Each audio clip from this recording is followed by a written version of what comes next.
Shalom, and welcome to What the Watchman Sees, a ministry that will sift through all of the social media noise to show you news of importance from the Most High's perspective. As watchmen, we are here both to warn of dangers and give biblical answers for dwelling in the secret place of the Most High during these times of confusion. Tell your family and friends to like, share, and subscribe as we delve into what Yahweh has for us, the apple of His eye. Let's get to work. Shabbat Shalom. We're going to take some time on this Shabbat to look at two scriptures, one from Ephesians chapter 6, starting at verse 10, and then one from Revelation chapter 12, most of the chapter. So what we're going to do at this point is to go to Ephesians chapter 6, starting at verse 10. Finally, my brethren, be strong in the Most High and in the power of His might. Put on the whole armor of Yahweh, that you may be able to stand against the wiles of the devil. For we wrestle not against flesh and blood, but against principalities, against powers, against the rulers of the darkness of this world, against spiritual wickedness in high places. Wherefore, take unto you the whole armor of Yahuwah, that you may be able to withstand in the evil day, and having done all to stand. Stand therefore with your loins girt about with truth, and having on the breastplate of righteousness, and your feet shod with the preparation of the gospel of peace. Above all, taking the shield of faith, wherewith you shall be able to quench all the fiery darts of the wicked. And take the helmet of salvation and the sword of the Spirit, which is the word of Yah. Praying always with all prayer and supplication in the Spirit, and watching thereunto with all perseverance and supplication for the saints. I'm going to stop there. So we read Ephesians chapter 6, verses 10 through 18. And now I'm going to go to Revelation chapter 12. Revelation chapter 12, verse 1. And there appeared a great wonder in heaven, a woman clothed with the sun and the moon under her feet, and upon her head a crown of 12 stars. And she, being with child, travailing in birth, pained to be delivered. And there appeared another wonder in heaven, and behold, a great dragon, having 7 heads and 10 horns, and 7 crowns upon his heads. And his tail drew the third part of the stars of heaven, and did cast them to the earth. And the dragon stood before the woman, which was ready to be delivered, for her to devour her child as soon as it was born. And she brought forth a man-child, who was to rule all nations with a rod of iron. And her child was caught up unto the Most High, and to his throne. And the woman fled into the wilderness, where she has a place prepared of the Most High, that they should feed her there 1,260 days. And there was war in heaven. Michael and his angels fought against the dragon, and the dragon fought and his angels, and prevailed not, neither was their place found any more in heaven. And the great dragon was cast out, that old serpent called the devil and Satan, which deceives the whole world. He was cast out into the earth, and his angels were cast out with him. And I heard a voice in heaven, now is come salvation and strength, and the kingdom of our Elohim, and the power of his Messiah. For the accuser of our brethren is cast down, which accused them before our God day and night. And they overcame him by the blood of the Lamb and by the word of their testimony, and they loved not their lives unto the death. Therefore rejoice, heavens, and you that dwell in them.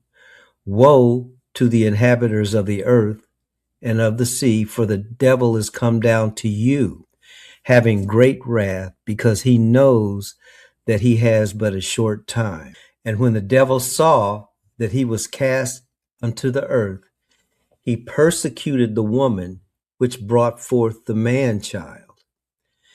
And to the woman were given 2 wings of a great eagle, that she might fly into the wilderness, into her place, where she is nourished for a time, times, and half a time from the face of the serpent. And the serpent cast out of his mouth water as a flood after the woman, that he might cause her to be carried away of the flood. And the earth helped the woman, and the earth opened her mouth and swallowed up the flood which the dragon cast out of his mouth. And the dragon was wroth with the woman, and went to make war with the remnant of her seed, which keep the commandments of Yahuwah, and have the testimony of Yeshua HaMashiach, or Jesus Christ. So, from those 2 scriptures, we're going to open a presentation, and we're going to talk about those 2 scriptures as they relate to the days and the times in which we live. So what we're going to be looking at is how these 2 scriptures come together to inform us as Yah's people on this Shabbat, what we are looking at in our own lives, in the world around us, and how we should be, what we should understand in these last days and time. In these last days, we're dealing with Ephesians chapter 6, starting at verse 10, and we're dealing with Revelation chapter 12, starting at verse 1. The 2 scriptures that we're looking at that we're going to combine is we, and the we, it has to be identified. We wrestle not against flesh and blood. Flesh and blood has to be identified. So, to be clear, we're looking at our current state of affairs, which is a state of war. The scriptures in Ephesians 6 and Revelation 12, when combined, reveal an old story of good versus evil playing itself out in our present day. There exists a perpetual state of war in which we must engage. We didn't start it, and we cannot end it. But to deny that we are combatants in this war is a very unstable position for us to take. It is spiritual in nature and is waged in these times in our natural environment. So this Shabbat meditation will bring into focus the relationship between Ephesians 6 and Revelation 12. So before we get into any of the details, I want us to slow down and get 2 things straight, because everything else in this section hangs on those 2 things. First question, who exactly are Yah's people? Who are the chosen? We have to be clear about that, because you can't talk about a war if you don't know which side you're standing on.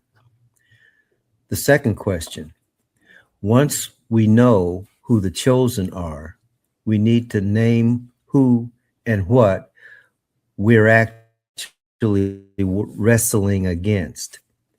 And notice Paul says in Ephesians 6, it's not flesh and blood. It's spiritual wickedness. Let me say it in another way. It's not skin color. It's spiritual wickedness. Revelation 12 gives us the picture. The dragon has been scheming against the chosen ones from the very beginning. And the way he wages war isn't one single attack. It's multi-pronged, coming at us from a lot of directions at once. Keep that in mind, because that's the thread that runs through everything else we're going to look at. So let's answer that first question. Who is this woman of Revelation 12, and who is her seed, or who are the chosen? Scripture points us to the descendants of Abraham, Isaac, and Jacob. the people who carry Yah's covenant. Today, that includes the scattered bloodlines of the northern and southern kingdoms. It also includes the Israel of Yahuwah or Yahweh,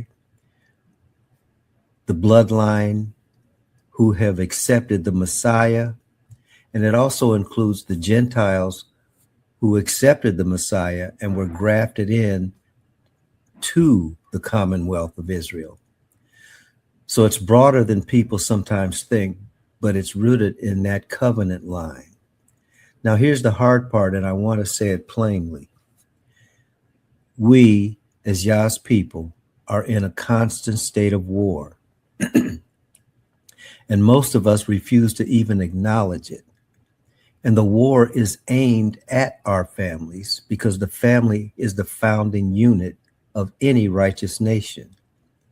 So when we look at the evidence, we can see that the pattern that actually started in Genesis, the man and the woman have been separated. The children in this day and time are basically raising themselves, and the nation has stopped having children. Our birth rate, which used to be near the top of the country, now reveals that we are barely replacing ourselves, as is the case with our oppressors. And since most of my comments focus on my people in this Western version of Babylon, that's where the focus of this presentation is. But as scripture states, our people have been scattered to the four winds. So we are only the USA version of this story. It's not a random story. It's not a random situation. That has been Satan's strategy, and we'll see why as we keep going. Okay, so if that's who the chosen are, now let's name who we wrestle against. The seed of the serpent in Revelation chapter 12. It starts in the spiritual realm. The angels who rebelled against the Most High and their fallen offspring, the ones who took the daughters of men and had children, some of those are reserved in chains of darkness until that final judgment, some of those angels. But their work continues on the earth. So that work works its way into the world through what is called the beast and what the scriptures in Revelation speak to as being the false prophet. That's the geopolitical and the religious power in the world through humans who willingly let that serpent spirit inhabit them. And scripture actually names the pattern for us. So when we look through scripture, we can see that serpent and the serpent's seed that Genesis 3 talks about. So when we hear about Cain or Nimrod or Esau or the false Jews that Yeshua talked about when he was walking the earth, and then that whole list that the scriptures subsequently describe generically as people who are the liars, the warmongers, the thieves, the fearful, the unbelieving, the murderers, the sorcerers, the idolaters. The point isn't just a list of bad people. It's a bloodline and a spirit that keeps showing up in every generation, which is why it seems that our people keep having to start from scratch in each generation. That is by design of the serpent. Now, let's get practical about how this enemy has actually been waging the war, because Revelation 12 isn't just ancient history. You can see it playing out. It works through alliances of the fallen ones with human beings against Yah's people. And a lot of it is race-based warfare. Think about the over-policing and under-policing of Black communities at the same time. and governments quietly encouraging white supremacist groups.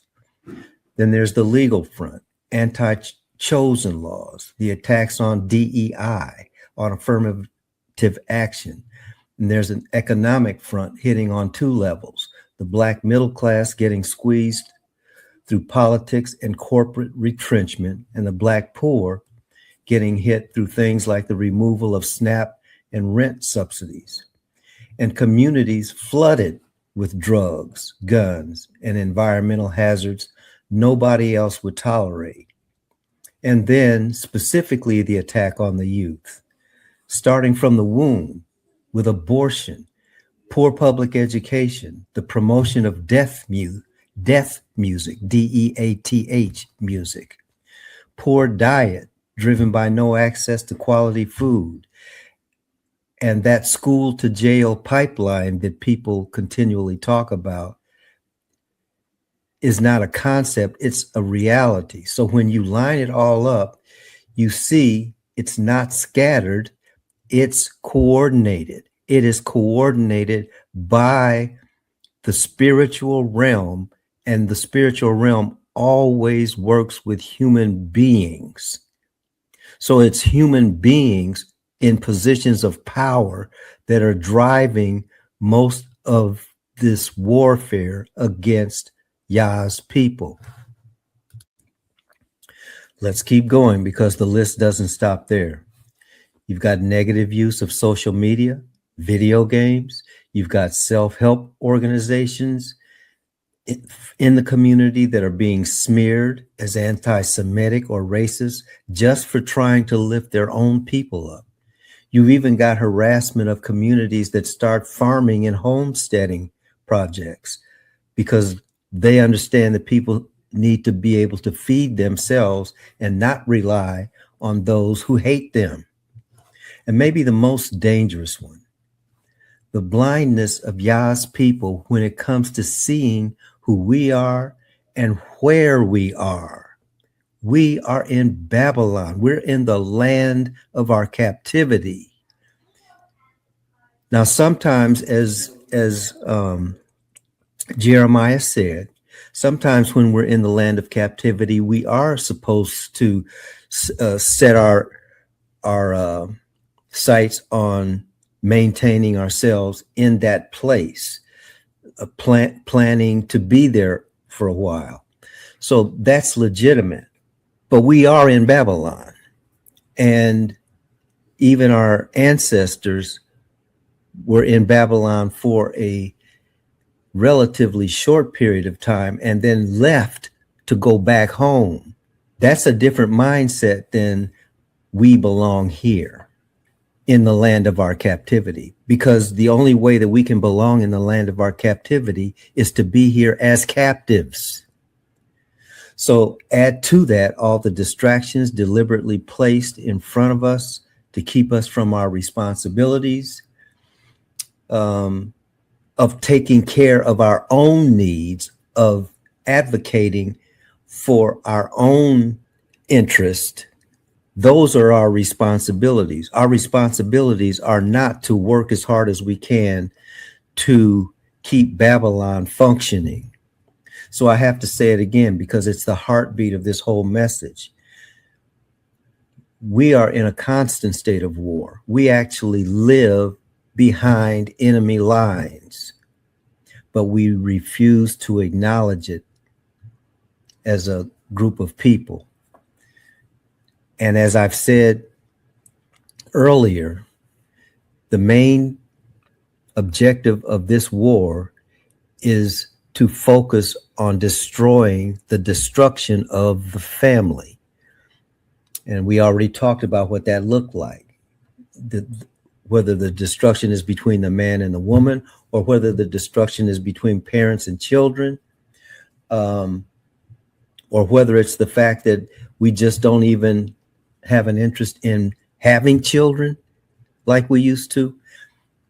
This is all the result of war being waged on us. And so here's the takeaway. We're not dealing with humans only.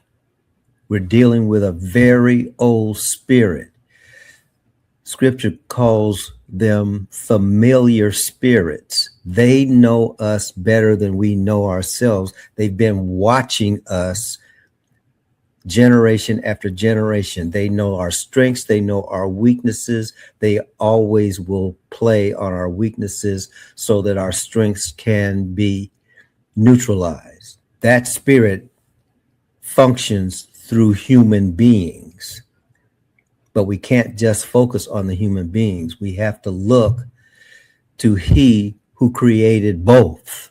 So let that be the thing that stays with you as we close this meditation on this Shabbat. When you look at everything we just walked through, the law, the economics, the attacks on the family and the youth, don't stop at the human faces.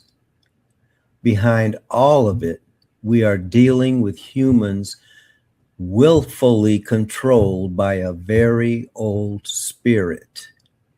And that's why Paul told us we wrestle not against flesh and blood. Once you see it that way, it changes how you fight. And that's exactly where we're headed next. You don't fight as an individual. You fight as the army of the Most High. Father, bless you and keep you. Father, make his face to shine upon you and be gracious to you. Father, lift up his countenance upon you and give you his shalom.